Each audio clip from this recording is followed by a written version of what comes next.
when you're watching Spider-Man Far From Home. I think after Avengers Endgame, they did a really good job of like making this kind of like a lighthearted after movie, sort of. It's more so like an after effect of Avengers Endgame. And I didn't really know where they were going to go, but I knew the Spider-Man movie was coming out, and there was a lot of anticipation for it. There was kind of like, you know, what does the Avengers, what does the world of the MCU look like after this huge moment? And I think they did a really smart job of like focusing on Peter Parker, but also like the whole legacy of the story of Iron Man and Tony Stark and like what they've built up towards and how are they going to move forward, you know? And specifically with Spider-Man, I think it's a really cool way of doing it. I thought that, you know, there were any number of things that were kind of like hit or miss with this movie, but in my opinion, I feel like there are a lot more hits than there are misses with it. But let's start from, I guess, the beginning, which is like the introduction of Mysterio and kind of like Nick Fury and everybody. Like, what does the world look like without Tony Stark or the Avengers? Like, how is everything working now, you know? Because Hulk snapped and brought everybody back, you know, so he's kind of on injury mode. We got Tony who died, Captain America's old, Thor's going off with the Guardians of the Galaxy. Like, who are the Avengers now? What's the world looking like afterwards? And so the introduction of Mysterio, Quentin Beck, you know, kind of like this new threat of the Elementals, I think it was a really cool idea and a fascinating idea. And the fact that Nick Fury and Maria Hill all bring it together, I think, was a nice connection for it. Kind of like on the lookout for some new talent, you know, via S.H.I.E.L.D. or whatever they call themselves now. So that was the start of it. That's how we get introduced. And then they do a really funny montage of like all of the fallen heroes like Black Widow and Tony Stark and Captain America and stuff, because I guess nobody really knows that he's still alive but old. Maybe he did die, I don't know. But you get what I'm saying? And I think they did a really smart move here, like in the MCU direction, which is like they introduced the blip, or like what happened after everybody vanished, you know, and the after effects of like bringing everybody back through the education system.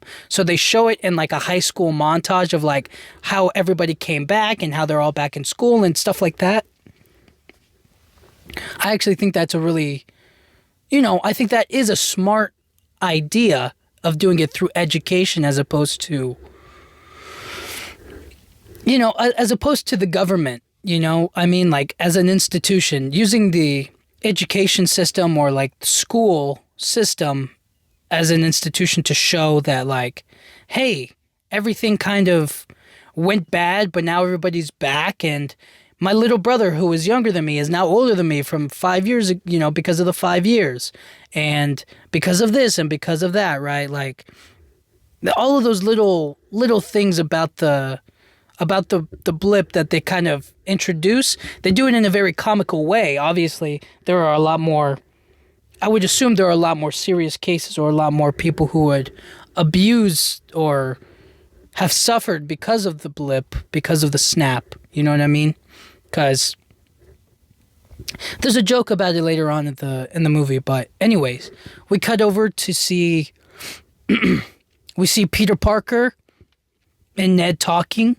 They're basically talking about a school trip to a school field trip during the summer, like a summer vacation, a summer field trip to Europe, all across Europe or whatever. They go to Italy, they're going to Paris, they're going to here, they're going to there, right? Like they're going all over the place, and they're basically doing a huge tour of whatever.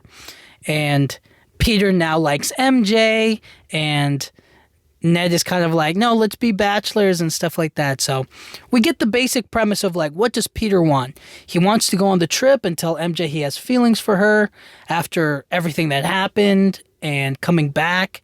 It just feels like that's what he wants to do and he likes her and stuff. So he has his plan. Ned has his let's be bachelors in Europe plan. And then we have the the start of it all. Peter planning his trip, talking to Aunt May about like how can we, I just want to leave the world behind and I don't want to be a superhero. I don't want to be Spider-Man. We see him volunteer at Feast, and we see a little Happy and Aunt May kind of budding romance between the two of them or whatever. We also see that Peter or Spider-Man is being bombarded with questions after Avengers Endgame, like, are you the new lead of the Avengers? Are you part of the Avengers? Who's leading them? Who's this? Who's that? All of the questions that he's not prepared to answer, shouldn't really have to answer for, right? Like, I think the responsibility falls more on Nick Fury than it does him, but since he's more readily accessible, I guess everybody wants to talk to him, so. This school field trip is honestly not just not just a romance thing, but also a getaway from New York, from being Spider-Man and all that. And I feel like this is where maybe it can be a hit or a miss for people, is that he travels the world instead of staying in New York City. And on the one hand, I get it. I love Spider-Man in New York. I feel like that's where he should stay. That's where should be all the time. But him being able to travel the world and do so and do other things like he did in Washington, D.C., it just feels like that makes... I don't know. It didn't bother me in this movie. Something that did bother me was how he was doing it without his mask on for most of the time, but I get it that you kind of need to see his face in order for him to act and stuff, but whatever. I also think that traveling the world and JB Smoove being in the movie and the other teacher, they were just really funny comedically. I like how they incorporated Nick Fury into the equation, how he brought Peter into it to help with the elementals and how they all work together or whatnot. I like the introduction of Mysterio, or like his introduction. I'm doing quotations. Yeah, I thought this movie was pretty solid all the way through. It was pretty quick and fast paced. They went through all the elementals pretty quickly. They went into like the multiverse theory and stuff like that. I feel like they nailed everything pretty good, Before I forget, let me talk about Jake Gyllenhaal. Jake Gyllenhaal does a great job as Quentin Beck as Mysterio. I think that Jake Gyllenhaal is just a great actor, but he does a good job of balancing the nice guy routine and then the villainous routine very well. Like, he captures that essence pretty great. Like, that twist it feels good because you can totally see the shift and the change in him. You spend all this time building up with him, how nice and how kind and how courageous and how brave and how he's willing to sacrifice himself for this world and, because he didn't do it on his own world. I feel like those are remarkable traits and it all fit well. You know what I mean? But, I think it was I don't know. I'm trying to see how well I can nitpick it, but I mean, the only thing that's like kind of weird about it is the fact that he has like a whole team around him, and obviously he needs a team, and I think it works well. It's incorporated well into the world of the MCU of them all being Tony Stark's former employees, but because it's all of them that know that Peter Parker is basically Spider-Man, it's kind of like I don't know, it's kind of weird for me, that aspect of it. But nevertheless, Peter goes on his trip and he meets up with Nick Fury, who tells him about the elementals. He meets Mysterio. He tells him about how they're from another dimension. They're going to destroy the world and stuff like that. And on top of that, Nick Fury gives Peter Parker the Edith glasses, Even Dead, I'm the Hero by Tony Stark. And it's just kind of passing this new, basically technologically advanced, godly, full of just high-tech glasses that can basically do anything. And it's a huge source of technology. It's a huge source of power, you know? And immediately Peter Parker screws up with them, you know? And that's the kind of the goofy part about it, is that I don't know if I 100% believe that he would be as obnoxious with them.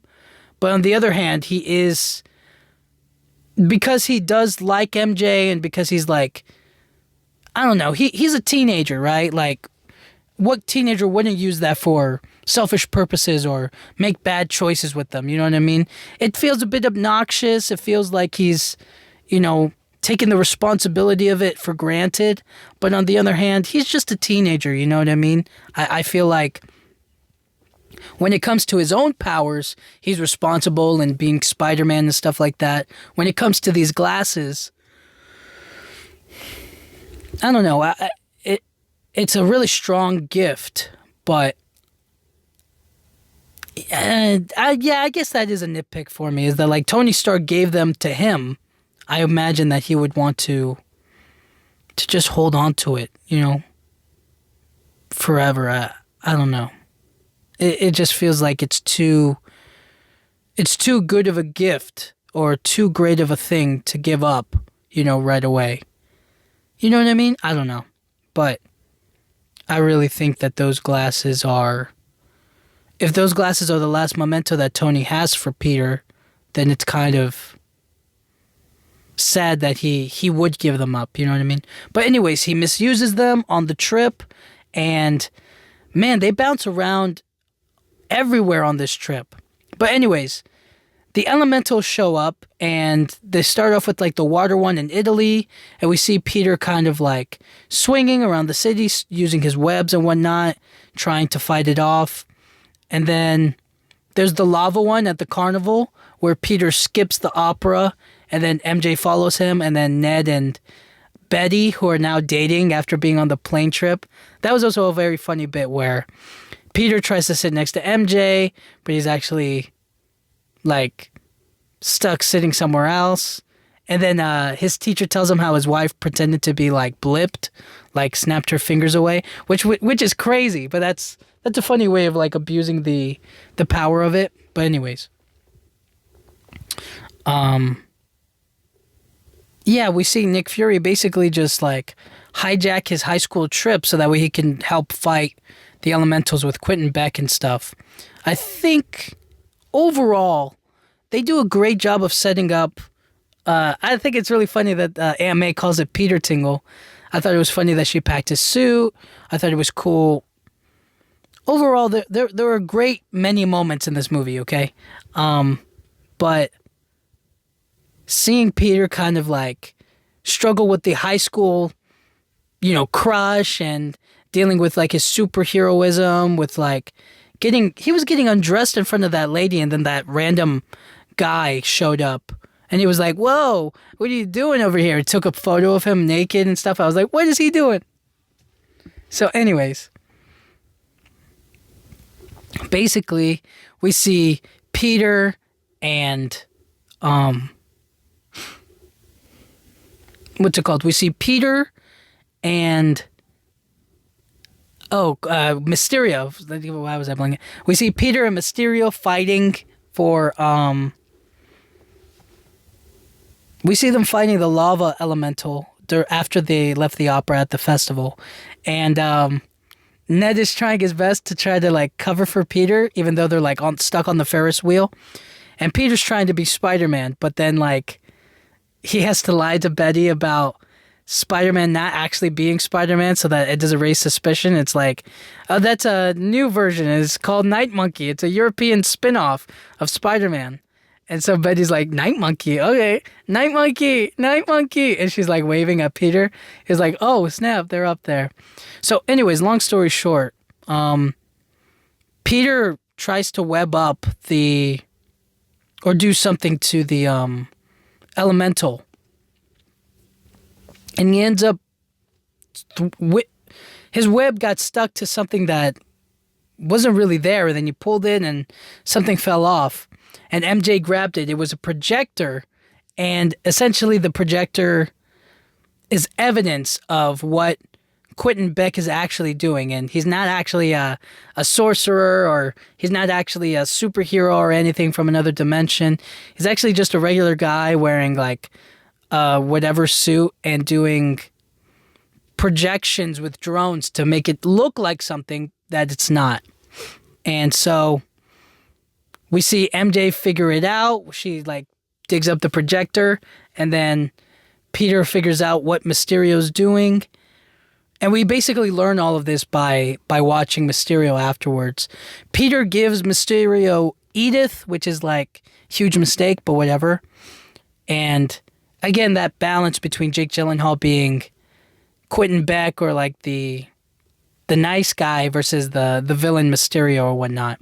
How they all hate Tony Stark because he didn't like their inventions, or they were not good for his company or whatnot. You know what I'm saying? And I thought it was a cool tie-in to Civil War, the barf thing, like with the projectors and whatnot. I thought that was a cool little tie-in. I thought the Iron Man 1 guy from the beginning, who was getting yelled at by Obadiah Stane or whatever his name is, Obadiah. I thought that was a cool tie-in. How all of it just mixed together, how they were all gonna go against Tony Stark and make a new superhero better than him and all that stuff. I thought that was very well executed. And then there's a great dialogue between Quentin Beck and his employees when he realizes that MJ has discovered the projector and whatnot, and he's kind of like putting on the show or getting ready for the next performance, the final performance, to like fool Nick Fury that something bad is going to happen or whatnot. And there's a moment where he's like, that projector is evidence, and I'm trying to fool this Nick Fury, who will put a bullet in my head. And nobody wants a bullet in their head, do they? And he points all the projectors with like guns at them, at his employees or whatever, or at his co-workers or whatnot. And it just goes to show that like he is a little unhinged. He does have a little bit of a temper problem, or whatever you want to call it, you know? And I thought that was a cool duality of it. And then when he figures out that Peter knows about the projector and knows Mysterio is doing what he's doing, he's like, I hope you know that Peter's blood is on your hands. I thought that was a cool moment. And on the one hand, you kind of understand that like he doesn't want to kill Peter, but he kind of has to, you know? And then as MJ figures out about the projector, or they figure out about the projector, MJ deduces that Peter is Spider-Man. And Peter kind of gets a little heartbroken that's why you were paying attention to me this whole time. And MJ was like, yeah, why else would I be watching you? Unable to, accept her feelings or whatnot. So anyways, Peter gets ready and he has to tell Nick Fury about the projectors and Mysterio and Quentin Beck and all that stuff. So Peter again goes on on another adventure on his own via train. He tries to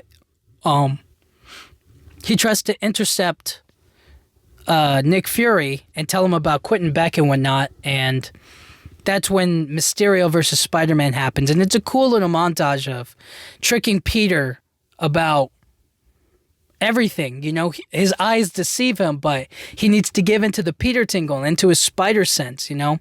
That's how he's able to fight him, you know what I mean? All the illusions won't matter if he can sense everything else that's happening. So I thought that was a cool little tie-in to make us like, to show us that he's upgrading, he's getting better at what he's doing, you know? Relying on his eyes isn't going to help him. It's going to deceive him more than anything. And then we see Peter get hit by a train. That was crazy. He survives and wakes up in jail. And then Happy comes and helps him out. I thought that was a really funny scene where he's like, stop, how do I know it's really you? And he was like, tell me something only you would know. And then Happy goes like, something only I would know. Remember when we went to Germany and we stayed in that hotel and you bought a movie and I could tell by the pricing that it was an adult film and you didn't know how I knew? And then Peter was like, okay, stop. I thought that was a hilarious bit of like the callback to Germany and then Peter buying an adult film and whatnot. I thought that was so funny. That's a cool little bit that they do right there. And then they give a hug and they get on the jet. and they have the heart to heart about Tony, about who could live up to him, you know? Could anybody live up to him? And Happy gives him some reassurance, you know, as like a real friend, you know what I mean? Somebody who cares about him and somebody who he cares about and knows his mentor, Tony, right? Like they were in it together, you know, somehow or some way. And I think it's a really sweet moment for them to have that bonding experience with one another. So then Peter gets ready. He makes a new suit, which I thought was funny, and a good callback to Tony Stark and AC/DC. And I like how Peter's like, I love Led Zeppelin. That's so funny.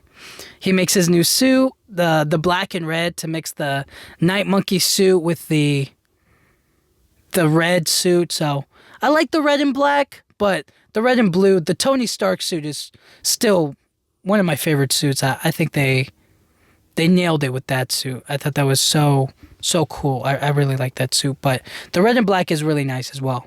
And then, then we get Peter versus Mysterio and the drones and whatnot. And MJ and the others are in danger. And Happy tries to help them. And whatever. We basically see how Happy tries to save his friends from getting hurt. They get into a little bit of danger, but Peter still has to face Mysterio with the drones. And we see Nick Fury and Maria Hill start to see through Quentin Beck's deception, but they're going to leave the heavy lifting to Spider-Man.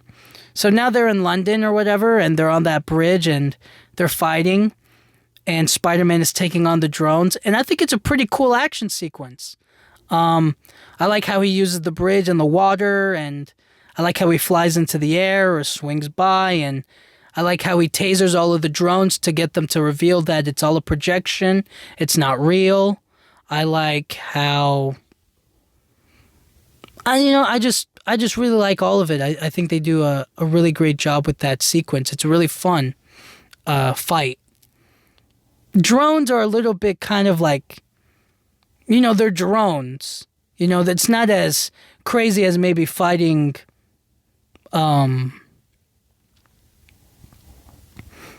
it's not as crazy as fighting like the Vulture in the sky, you know what I mean? He's not really fighting a man, he's fighting machines, which is also deadly, but like that's also a nitpick, I guess, is that like I wanted like a real Mysterio, not like whatever. And so then we see Quentin is trying to like sell this lie to Nick Fury, but he's not having any of it, and then yada yada yada. So eventually Peter gets to Quentin Beck, and he's able to kind of basically be like, all right, give me the glasses, give me Edith back. You're not going to be able to control these drones anymore. And he goes, you want these? Come and get them. And he hides behind the projections, and then he puts them into that illusion projection mind thing again. But now Peter closes his eyes and relies on his Peter tingle on the Spidey sense. And he goes for it, and he fights it. And it's a really cool sequence. I like it a lot. I think he does a great job fighting them. He holds his own, and then he defeats Mysterio, gets Edith back, shuts down the drones and whatnot, and unfortunately Quentin Beck does die, but that's, because the drones hit him, not because Peter hit them or whatnot. But I still think that it's kind of like, oh man, I didn't want him to die. But on the other hand, his own death is kind of like, I don't know, what's the right word? Well, we'll see coming up, but it kind of cements that his death was like, if he was still alive, he would still be causing like mayhem or trouble. If he dies with like a dying goodbye, I guess, everything else kind of makes a little more sense. Before Peter takes Edith, there's this cool moment where one of the projections are showing Quentin, but he's actually like behind Peter, and Peter catches him. He's like, you can't trick me anymore. That was a cool moment. And then We see Peter save the day, beats Quentin, gets rid of the drones. He kisses MJ, or she kisses him, or whatever. They're officially together now, and successful summer vacation, you know what I mean? So successful summer trip. Peter gets back on the plane. They return to New York. Ned and Betty break up, unfortunately, and then we see Peter and MJ go on like a little first date on a web swing with him holding on to her, which is kind of like, hey, Peter, you're kind of giving it away here, but whatever. Well, we're about to find out soon, but he's swinging and she doesn't like it and whatever. And we see Peter look up at the screen and we see J. Jonah Jameson, played by J.K. Simmons, coming back. Oh my gosh, awesome. We see him come back and we see that Quentin Beck is kind of like uploaded or made some deceitful videos, or I guess his team, the team that knows that Spider-Man is Mysterio, they upload this footage of like, okay, Mysterio spun the story. It's not him that's the bad guy. It's Spider-Man that used these drones to attack him. And they're the ones that are like, and that Peter is the one that's, or Spider-Man is the one that's like the bad guy, not him.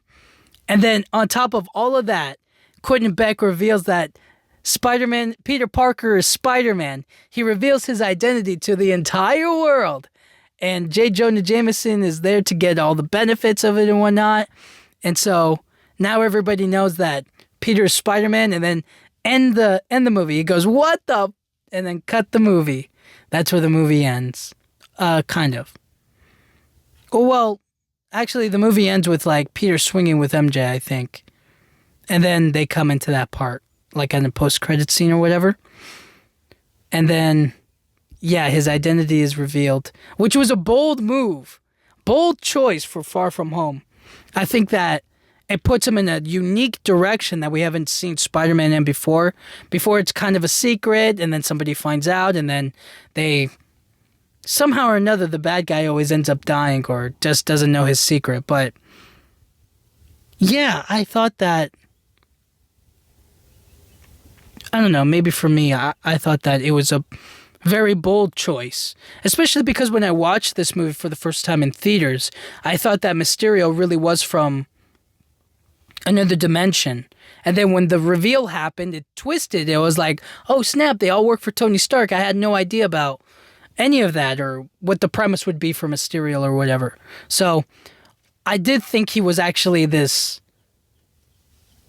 you know, flying around Mysterio guy, but I didn't know what his intentions really were. So the fact that he's not that was a twist for me. But anyways, Spider-Man and Peter's reveal is such a huge twist for me, and it kind of cements him like as his dying declaration that like, hey, I'm the good guy, Peter's the bad guy, Spider-Man attacked me and used the drones and whatnot, and that's the problem, and that's gonna have huge consequences as his identity is revealed now.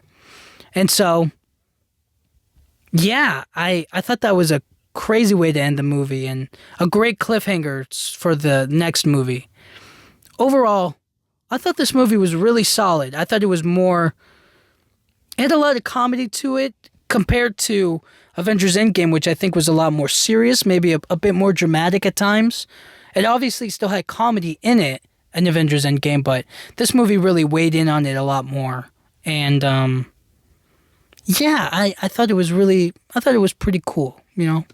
I thought this movie did a solid job after Endgame, and using Spider-Man as like an audience member who is like still struggling with the death of Tony, but being excited for the next thing, you know? Being excited for Spider-Man, being excited for new heroes, you know, following, I think is really cool and pretty important. So, Spider-Man Far From Home, I thought it was a really solid movie. It's a good movie. Disappointed it's not all in New York City, but, you know, the traveling makes for exciting...